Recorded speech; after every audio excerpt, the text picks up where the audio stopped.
investigation on August 20th of this year.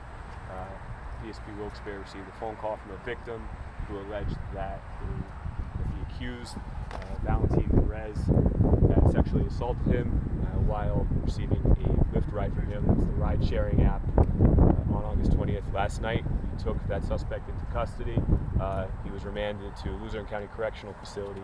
And the reason we're having this press conference today is because we're asking anybody else who feels they may have been a victim of a similar crime or of similar circumstances, or anybody who has information about the suspect himself or any other similar incidents, to come forward and contact us here at the State Police of Wilkes-Barre. And we're going to take a few questions, but I do want to say one of the reasons that we suspect that there may be more victims is we are aware that the suspect that we do have in custody, he is a driver for Lyft and Uber.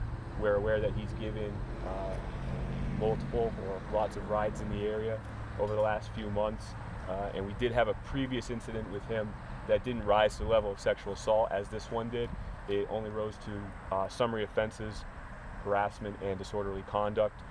So this was the first instance that we're aware of sexual abuse, but we do want anybody that thinks they may have been a victim of this suspect to please come forward.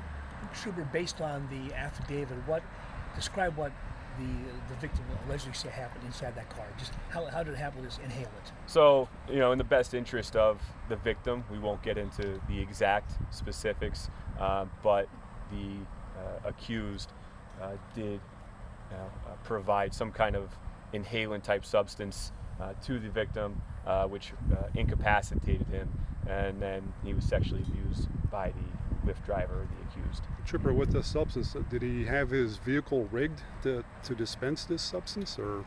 We're still investigating the circumstances of how exactly it was administered. And what word would you have for other people who use Lyft or Uber, any shared ride?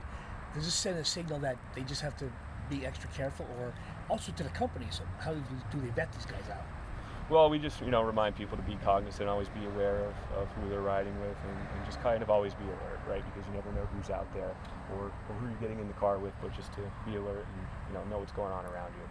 Trooper, is this the kind of situation where if you're in a car like that, again, this allegedly happens, as far as the inhalant to knock you out or some kind of incapacitate you, you're in a very vulnerable situation to begin with, if you have no reason to suspect there's a problem going into the car. Right, exactly. So again, you just have to be kind of aware of what's going on and always be on your toes, and just be alert. Even when you're in a ride that you should be able to trust, just kind of be aware and pay attention to what's going on around you.